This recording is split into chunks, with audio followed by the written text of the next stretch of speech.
안녕하세요. 반갑습니다. 새벽같이 투자클럽 김희찬입니다. 자, 12월 1일. 네, 어서오세요.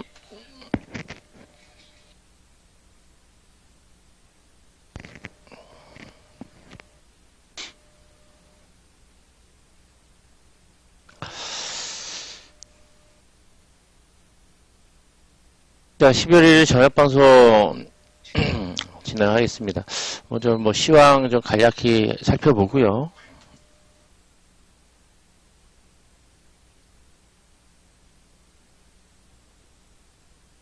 그리고 오늘은 좀 이낙연 종목 금요일날 장마판의 동시효과 직전부터 좀 급락을 했는데 그 관련된 분석과 이야기를 좀 하도록 하겠습니다.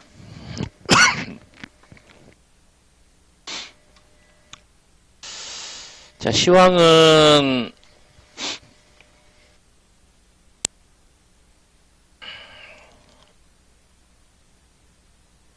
유독 우리 시장만 좀 많이 빠졌죠, 그죠? 유독 우리 시장만 저렇게 만들어놨는데 참 라고 할 말이 없네. 답답한 마음, 그죠? 시장 흐름 보면은. 자, 왜 우리 시장만 유독 이러한 모습들을 보여주는지 미국이 신고하고 있고 아시아 증시도 상대적으로 양호했는데 우리만 저렇게 시장도 코스피 중심 급락하고 있고. 자, 이제 첫째 주 다음 주 목요일이 옵션 만기가 됩니다. 선물 옵션 동시 만기가 되는데 290을 혹시나 돌파를 시도를 할까 봤는데 가능성이 이제 점점 희박해집니다. 영화 보고 넘어가도록 할게요. 이제 금요일날 종가 기준의 지수예요.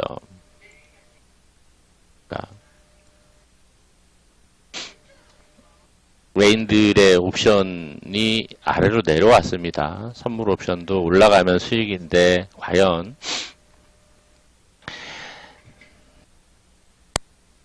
기관들은 현재 손실 구간이라 275로 내릴 것인지 아니면은 선물 옵션 동시니까 280 아래쪽에선 괜찮으니까 개인들은 이제 손실 구간 들어왔단 말이죠. 손실 구간 280 아래로 손실인데 280 위로만 무조건 보고 있습니다. 점점 내려오긴 했지만 지금 상태에서 과연 특별하게 우리 시장의 이슈와 모멘텀과 여러가지 작용을 해서 과연 외인들이 280 이상 수익 구간 올라가듯이 올라갈 수 있을까? 현재 종가가 270 7.5 여기 이 정도 구간이니까 올라가는 큰 문제는 아니겠습니다. 아닌데 과연 280 아래쪽으로 계속 눌러서 시간을 보낼 것이냐, 아니면은 개인들이 두려워함으로 하방 베팅을 늘릴 때 상방으로 쳐 올릴 것이냐. 이번 주 흐름을 좀 지켜봐야 되겠습니다. 지금 모습으로는 아마 위로 많이 올라가기에는 한계가 있어 보입니다. 상방으로 올라가기에 한계가 있습니다. 기술적인 흐름상으로도 올라가야 이제 지난주 초반 정도 반등한 폭, 그 정도 만들어갈 가능성이 있어 보이고요. 위로 좀 이렇게 치고 올라갔으면 하는 바람을 가지고 있었는데, 이렇게 해서 치고 올라갔으면 하는 바람을 가지고 있었는데, 지금 모습으로는 워낙 개인들의 상방 베팅 규모 때문에 녹록치는 않아 보입니다. 그래서 지수는 크게 윗방향으로 더 많이 올라갈 걸 기대하기는 좀 어려운 모습이다라고 보여집니다. 코스닥은 주봉 20선이에요. 주봉 20선. 이 자리가 주봉 20선인데 주봉 20선에 이렇게 쌍바닥으로 안착하는 모습이에요. 코스피도 쌍바닥 모습이고 코스닥도 쌍바닥 모습이긴 해요. 근데 코스피가 상승폭이 좀 적다고 하더라도 코스닥이 좀 탄력적으로 움직여 준다 그러면은 조금 더 올라갈 수 있는 폭이 될 수 있을 텐데, 그거는 그것은 기관들 수급에 따라서 좀 달라질 수 있을 것 같아요. 계속 기관 수급이 발목을 잡고 있는 게 코스닥입니다. 언제까지 될지는 가늠하기 어려워요. 또 이제 12월부터는 이제 양도세 문제도 있다 보니 이제 매물 출회하거나 물량 줄일 사람들 매도 물량들이 나오기 때문에 그러한 부분들도 고려를 한다 그러면은 탄력적으로 움직인다고 하더라도 변동성 구간을 지속적으로 만들어가지 않을까 생각이 돼요.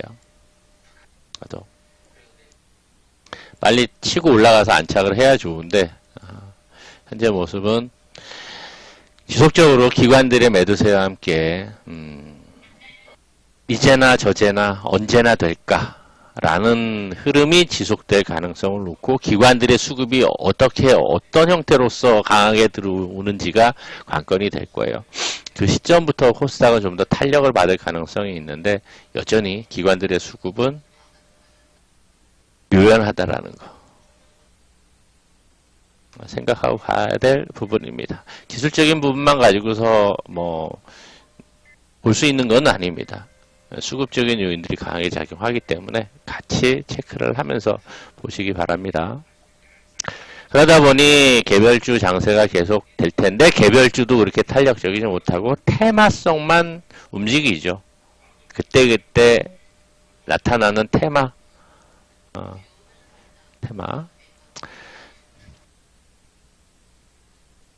그때그때 나타나는 테마성만 움직이고 그리고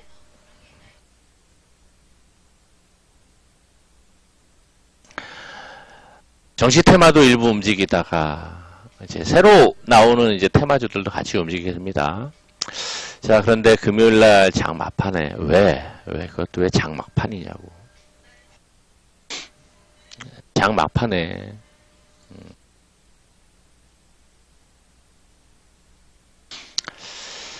자, 이낙연 관련주들이 급락을 했어요. 장막판에 급락을 했는데 이제 내용은 특별한 내용은 없어요. 특별한 내용은 없고 이제 찌라시가 좀 도는 것 같아요. 불출마설 그리고 이렇게 지병설 등등. 그래서 찌라시가 돌았던 거로 보여집니다. 그러면서 장막판에 갑자기 동시다발적으로 관련주들이 대폭락을 했어요. 순식간에 급락을 해버렸죠. 자, 이거는 이제 매크로를 이용한 게 아닌가 생각이 돼요. 매크로 프로그램. 자, 처음에 남선 알미늄이 대장격으로 1년 동안 움직였어요. 남선 알미늄이. 지난번에 남선 알미늄 이야기는 분석은 좀 해드렸습니다. 여기서부터 작년 매집이 되고서 작년 여름에 매집 과정 이후에 작년 우리 하락 파동 끝나고 나서부터 이제 움직이기 시작을 해서 저점 1000원부터 해서 이제 5,800원까지 올랐죠. 그렇죠? 이게 첫 번째 대장 종목이었고 그 다음에 이제 움직인 게 이월드도 움직였고 그 다음에 남아산업도 움직였고 그죠? 그리고 최근에는 SDN이 좀 강하게 움직였습니다. SDN 그죠? 상한가 같은 종목들을 보면은 SDN 그리고 또 움직였던 종목들이 장원도 있었고 파버나인도 있었고 이제 후순위, 2순위, 3순위 애들이 대형격으로 이제 올라와서 상한가 하나 급등을 했었어요. 그런데 최근에 가겠던 애가 이제 남아산업과 85% 수익 냈던 남아산업과 이제 SDN이 대장격으로 좀 강하게 움직였었습니다. 이게 움직였었어요. 네, 분봉으로 보면은 이렇게 흘러내리다가 SDN이 좀 흘러내렸어요. 그죠? 내리다가 올라가다가 흘러내렸는데 셋이 넘어서 갑자기 급락을 하니까 SDN이 대장격으로 움직이면서 나머지 애들도 장막판에 그죠? 동시효과 바로 전에 시장가로 던졌나 봅니다. 자, 이게 동시다발적으로 움직였단 말이에요. 동시다발적으로. 그죠? 그다음에 잘했었던 장원테크도 마찬가지고. 자, 이런 부분들을 이제 해석할 수 있는 여지는 매크로예요, 매크로. SDN이 꾸물꾸물 올라가다가 좀 과매수권이긴 했죠. 과매수권인데 SDN이 1순위 대장이니까.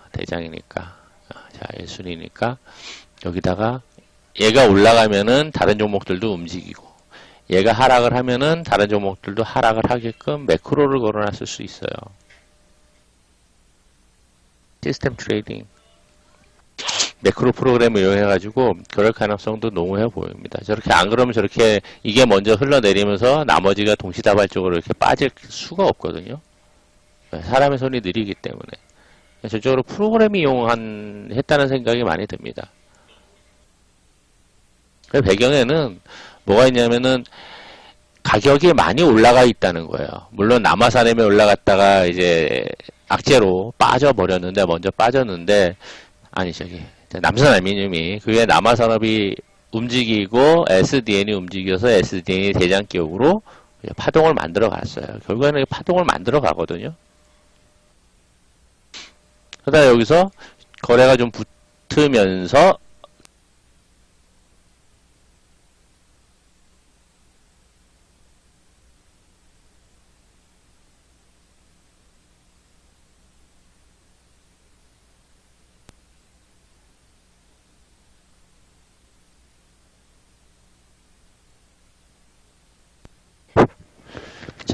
매크로는 뭐냐면 일단 대장 종목을 놓고서 대장 종목이 올라가면은 그 다음에 2순위, 3순위, 4순위 종목들이 따라 움직이게끔 걸어 놓는 거거든요.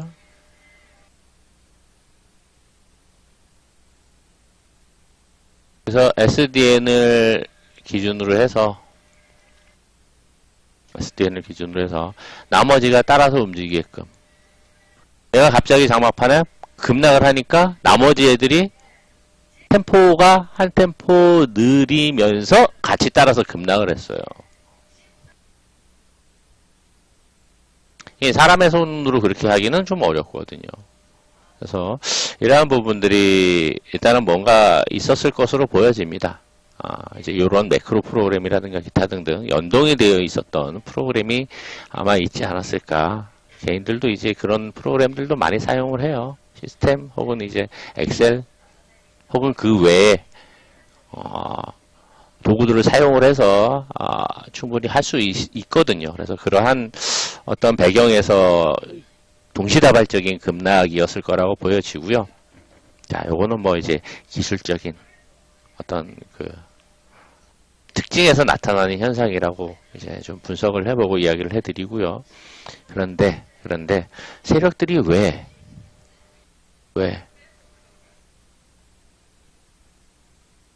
세력들이 왜 SDN을 필두로 남아산업도 많이 올라가 있었다고 제가 분석을 해드렸었습니다. 유튜브에서.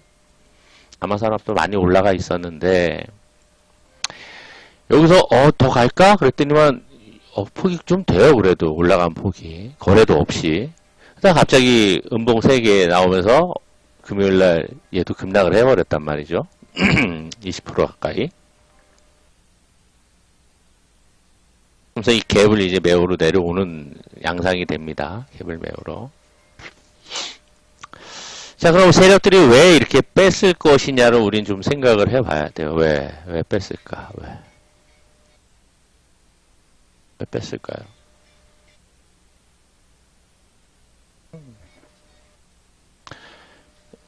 가격이 많이 올라갔다는 거예요. 가격이 많이 올라갔다는 거.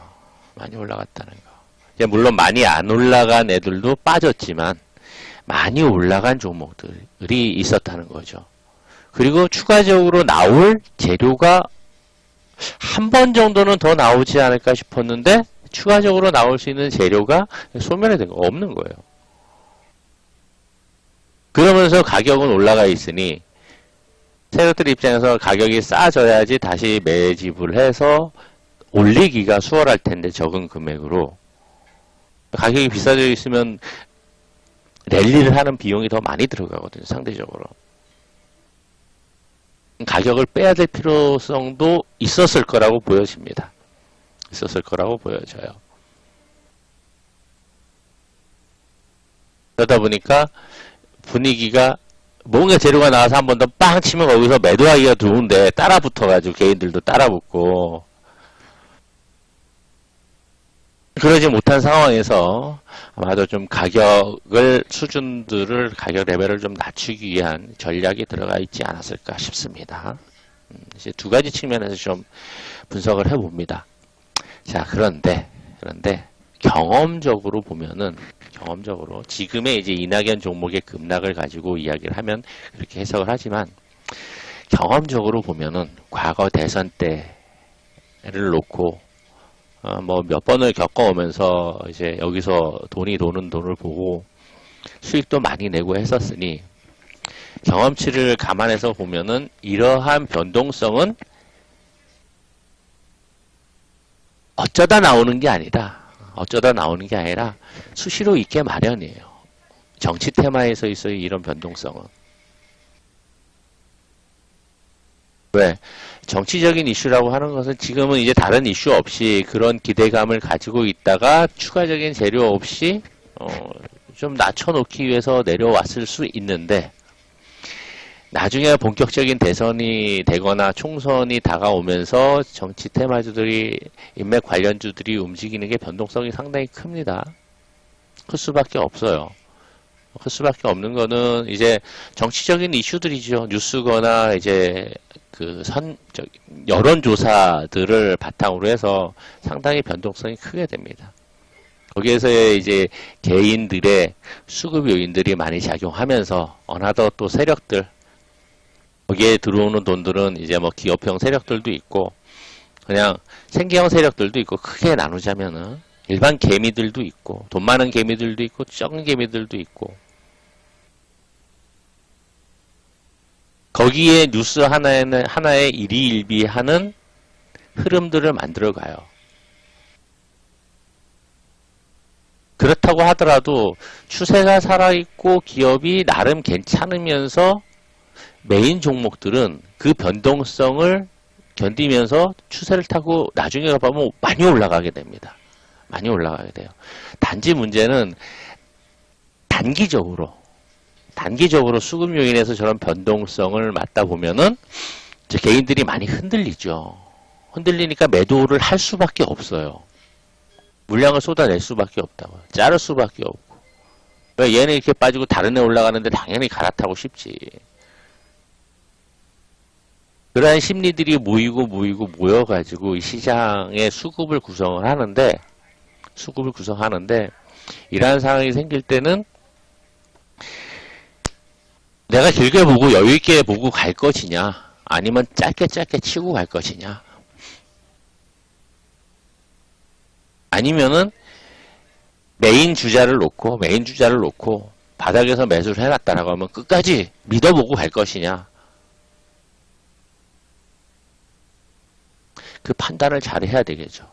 판단을 해야 되겠죠. 아직까지는 좀 시기가 이릅니다. 총선 지나서 이제 본격적인 대선 시즌으로 들어가야지 이제 주자들이 나오게 되고 거기에 맞춰서 종목들이 좀 더 강하게 움직이게 될 겁니다.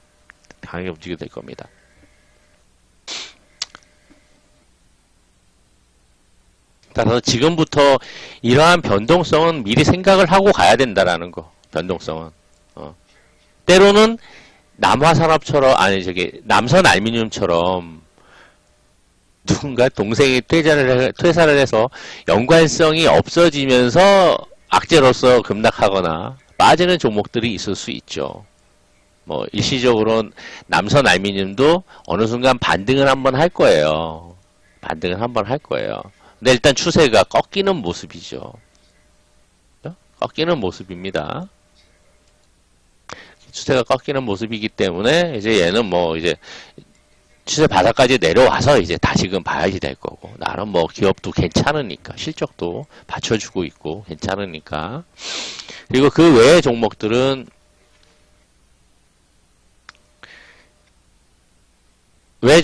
어디 갔어? 왜 안 나와? 잠시만요. 뭐 남화산업, SDN 많이 가격이 올라간 상태에서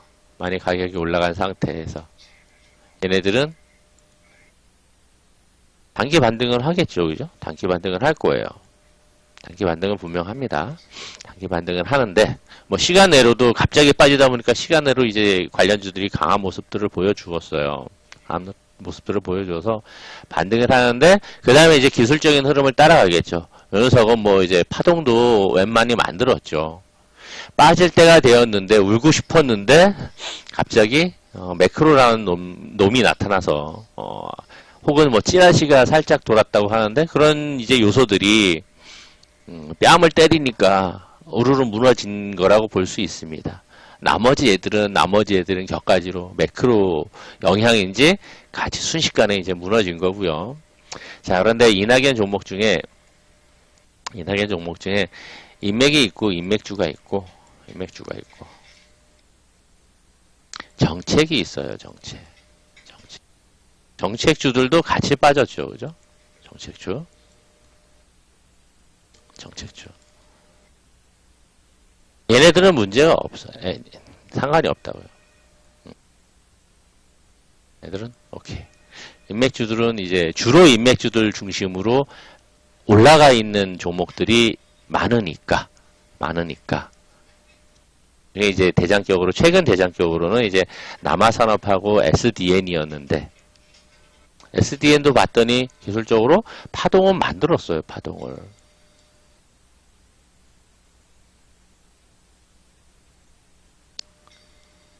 남아산업도 많이 올라가서 20% 빠지고 있고, 그죠? 이 갭을 메우러 지금 내려오는 과정이고. 자, 그럼 얘네들이 빠졌어. 그럼 얘네들을 지속적으로 보면서 매매를 해야 될 것이냐. 물론 반등할 때는 반등 탄력은 좋을 수가 있어요. 얘네들을 계속 봐야 될 것이냐. 대장이었던 애들을 지속적으로 봐야 될 것이냐. 아니면은 새로운 애들을 따끈따끈하게 들어온 애들을 공략을 해볼 것이냐. 고민해 볼 필요 있습니다. 자, 이렇게 한번 시세가 나고 추가적인 상승을 위해서는 재료도 약하고 자금력이 많이 들어간다라고 생각이 되면 그 다음에 뭐가 나오냐면은 새로운 종목들이 올라오게 돼요. 과거 문재인 때도 종목이 많았던 게 박근혜 종목 많았고 안철수 종목 많았고 문재인 종목이 많았어요. 랠리를 하고 많이 올라가게 되면 부담이 돼. 추가적인 랠리를 하기 위해서는 왜? 가격이 높아지고 시총이 높아지니까 유통 물량수는 일정한데 가격이 높아지니까 자금이 더 들어가게 되는 거예요. 부담이에요. 그러니까 빠질 수밖에 없어. 트레이딩 관점에서 그래야지 이제 랠리를 하기가 더 좋죠. 그러니까 전체적으로 많이 올라가 있는 상황이다라고 하면은 2군, 3군의 대장, 1군의 대장, 2군의 대장, 3군의 대장 이런 형태로 이제 그 종목군들이 형성이 돼요. 그러니까 지금은 1군이었었던 남선알미늄이 1년 동안 많이 올라갔어. 나름 연관성이 빠지는 악재가 나오니까 흘러내리고 급락했다가 흘러내리고 있어. 그 다음에 뭐 2군 종목에서 남아산업이나 뭐 SDN, 또 우원개발 이런 애들이 올라왔어요. 대장격인 SDN도 봤더니 남아산업도 고점에서 추가적으로 올라가기엔 좀 부담인 모습을 보여주고 있고 SDN도 파동을 완성을 하고서 부담스러운 자리란 말이죠. 그죠? 자, 남선 알미늄이 올라가서 물론 이제 장대 양봉도 만들고 했던 경험도 있긴 하지만 남선 알미늄이 처음으로 그렇게 올라가면서 그 다음에 만들었던 애들이지 우원개발, 뭐 SDN, 이월드도 있죠. 이월드 그죠? 강하게 갔던 애들이 빠지는 거죠. 이월드도 추세 타고 잘 올라갔었죠. 그죠?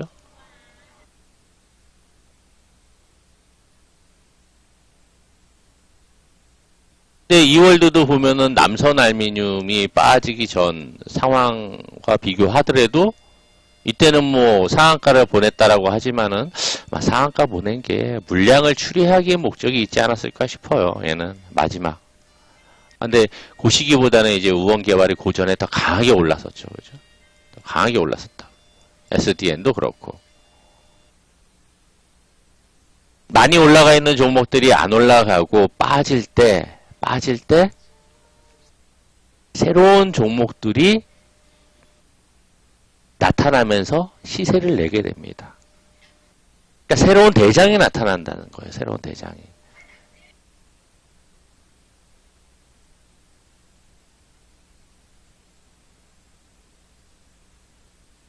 과연 어떤 녀석들이 새롭게 대장격으로 나타나서 움직일 수 있을까?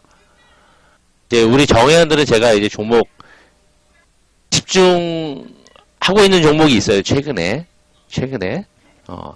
아마도 그 종목이 될 가능성도 없지 않아 있어 보입니다. 그거 아니더라도 충분히 갈 수 있는 종목이고. 이게 연관성이 있어서 아마도 기대는 해보고 있어요. 세력들이 지금 머리 엄청나게 굴리고 있겠죠. 자, 종합적으로 이제 정리를 하자면은, 자, 얘네들이 급락을 금요일날 장 막판에 그것도 동시효과 바로 직전에 동시다발적으로 급락을 시킨 것은 기술적으로는 매크로를 이용했을 가능성이 되게 많은 거고, 기술적으로는 매크로 프로그램, 그리고 배경에는 추가적인 재료가 상승 흐름을 만들어갈 수 있는 재료가 추가적으로 나오는 게 마땅치 않고 없고, 그러면서 이제 찌라시를 살살 돌리면서 가격을 싸게 만들기 위한 전략이 아니었을까. 그리고 또 하나는 신규 종목들을 만들어서 올리기 위한 배경이 아니었을까 싶어요. 물론 이게 어떤 특정 세력이 이걸 전체적으로 이렇게 하고 이렇게 하고 이렇게 해서 만들어 간다기보다는 상황이 이렇게 배경을 보면 세 가지 측면에서의 흐름이 나타난다는 거예요. 기술적으로는 매크로 프로그램 때문에 동시다발적인 급락. 얘는 배경에는 이제 특별한 이슈나 혹은 추가적인 상승을 이끌 만한 재료가 없었다라는 거. 이제 그게 이제 그렇게 작용을 하는 거죠. 가격을 좀 싸게 해서 좀 더 싼 가격에 좀 편하게 랠리를 상승 흐름을 만들어가기 위한 전략. 특히 대장격이었던 종목들이 많이 올라가 있으니. 자, 그럼 그 다음에 나타나는 것은 새로운 종목들이 나타난다는 거죠. 한번 시세를 내고 나면은 그 다음에는 사람들한테 주목받으면 안 되고 소외가 되어야 되기 때문에 일정 부분 반등 부분이 있어서 반등 하락 하면서 다시금 추세 바닥까지 빠지거나 이격을 좁히는 과정이 생길 수 있겠죠. 그 사이에 아직도 인지도가 좀 괜찮고 출마 가능성을 놓고 있는 이낙연이와 연관 있는 또 다른 종목이 신규 종목으로 나타날 가능성을 보고 매매 전략을 짜가시는 게 좋다라는 거.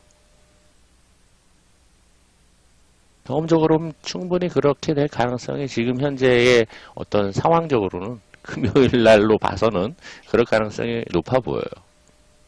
일단 신규 종목들이 어떤 종목이 있는지 혹은 뭐 첫 번째 움직임이 나오고 나서 이제 그게 이낙연 종목으로 연관되어 있는지 또 확인이 가능할 수 있겠죠. 근데 여기서 한 가지 좀 팁을 드리자면 전혀 생뚱맞은 종목이 만들어질 수도 있긴 할 텐데 연관성을 가지고 기존의 과거에 정치 테마를 타고 있었던 종목들 중에 정치 테마 중에 기업이 괜찮고 기업이 양호하고 실적도 괜찮고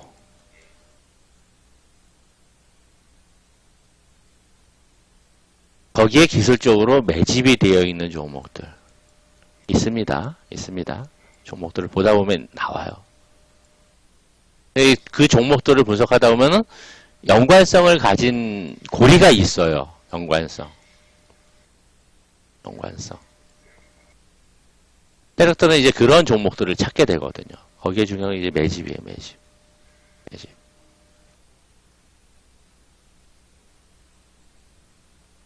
왜? 이 작업을 미리 하는 거기 때문에 이런 애들이 갑자기 튀어 올라오게 됩니다. 그래서 그러한 종목들에 대한 탐색도 필요합니다. 탐색도 필요하고 아니면은 지금 종목들이 바닥에서 어떤 형태로 거래가 수반되면서 올라왔는지 지금 뭐 최근 몇 달 동안의 흐름이라도 체크를 하면서 이슈가 무엇이었는지 분석하는 것도 필요하겠죠.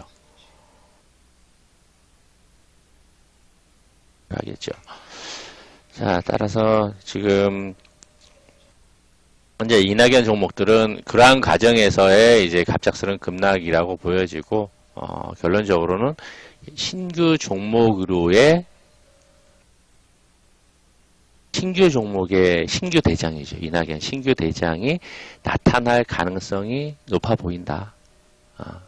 기존 종목은 이제 이격이 좁아지고 추세 바닥까지 내려올 때까지 트레이딩 관점에서 계속 이제 보긴 해야 되죠. 트레이딩 관점에서. 왜? 하락 파동도 만드니까. 반등하다가 내려오고. 그래서 일정 수준 좀 내려올 때까지 트레이딩 관점에서 접근하고 기다려야 될 거고. 새로운 종목을 탐색하고 발굴하는데 초점을 맞춰서 매매 전략을 가져가시는 게 좋다라고 좀 판단이 됩니다. 아마 우리는 지금 포트 가지고 매수해놨던 종목들 중에 저는 한편으로 좀 기대를 해봐요. 충분히 연관성이 있기 때문에. 지금 이야기했었던 몇 가지 포인트들이 같이 맞물려 있거든요. 같이 맞물려 있어요. 아마도 가능성이 있지 않을까 생각을 하고 최근에도 일단 포트 편입합니다 라고 하고 있는데 가능성을 좀 보고 있습니다. 자, 그래서 이낙연 종목들은 이렇게 좀 분석을 해드렸고요. 이제 뭐 종목을 보자면은 다시 뭐 이제 최근 그 남아산업하고 SDN 그다음에 뭐 이월드 강했던 게 뭐 그다음에 우원개발 얘네들이 좀 많이 강했었죠. 그죠? 최근에 그죠? 최근에 강했고 그다음에 뭐 따라 올른 종목이 이제 장원테크 최근에 우리가 집중 매매했다가 여기서 이렇게 좀 변동성 만들면서 돌파 시도할 거라 이야기했는데 금요일 그 급락 덕분에 쭉 빠졌죠. 그죠? 쭉 빠졌죠. 쭉 빠졌으니까 언급했던 종목이니까 매수 관점에서 본다 그러면 이런 녀석들은 많이 안 올라갔어요. 바닥에서의 거래량도 훌륭하고 장기 이평선 저항을 받았을 뿐이고 주봉 20선 이렇게 되어 있는 거 주봉 20선입니다. 여기 일봉에서 보여지는 거지만 공략하기 괜찮겠죠. 장원이는 그렇죠? 장원이는 괜찮겠죠. 거래도 많이 증가하지 않고 수급상 매수한 거래가 훨씬 많으니까 매도 거래보다. 근데 이런 종목들도 눈여겨볼 만합니다. 장원테크. 그렇죠? 매매 계속하고 공방에서 이야기하고 유튜브에서도 앞으로 흐름에 대해서 예상 흐름에 대해서 분석을 해드렸으니까 뭐 다른 종목 이야기하는 것보다 기업도 좋고 재무구조 빵빵하고 실적도 받쳐주고 이런 종목들 보는 게 훨씬 좋겠죠. 그죠? 관심 갖고 보셔야 될 종목 중에 하나입니다. 그리고 정책주들이 몇 개 있어요. 정책주들이 빠졌는데 정책주들은 너무 개의치 않으셔도 괜찮아요. 정책주들은. 저는 어떤 형태로든 정책이 대선 때는 정책과 그 연관성을 가지고 움직일 수 있으니까 꼭 이낙연 총리의 발언이 아니더라도 관점이 아니더라도 다른 사람들의 관점에서도 얘기가 나올 수가 있어요. 그러니까 정책주들은 좀 별개성으로 보고 인맥주들을 중심으로 지금 분석한 내용들을 생각을 하시면 될 겁니다. 그리고 파버나인 같은 경우에는 우리는 금요일날 제가 이거 보시라고 제가 목요일날 이야기를 해드렸었죠. 금요일날 올라가는 듯 하다가 힘을 못 써. 그래서 금요일날 6,000원에 스탑을 잡고 봅니다. 우리는 그랬다고. 6,000원에 무조건 스탑 잡고 봅니다.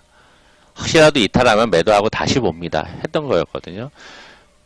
그런데 아무튼 막판에 갑자기 급락을 했어요. 저도 못 봤는데 봤더니 밑에 가 있더라고요. 동시호가 때 보니까.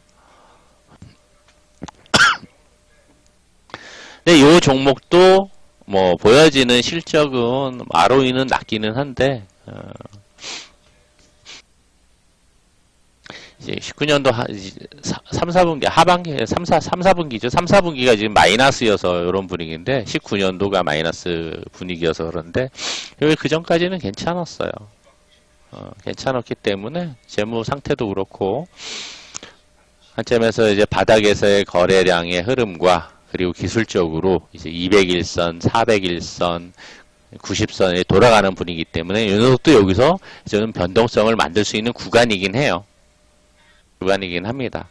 그래서 이게 어떻게 정배열로 추세를 만들어 가느냐를 보면서 이것도 좀 다시 기술적으로 좀 볼 필요 있을 거라고 판단이 됩니다. 변동성 구간이에요. 기술적으로도. 장원택하고 비슷한 자리였다라고 보시면 될 거예요. 아직 갖고 보시면 될 거예요. 자, 이렇게 좀 이낙연 종목 급락에 대한 분석은 이렇게 좀 해드리도록 하겠습니다. 이렇게 좀.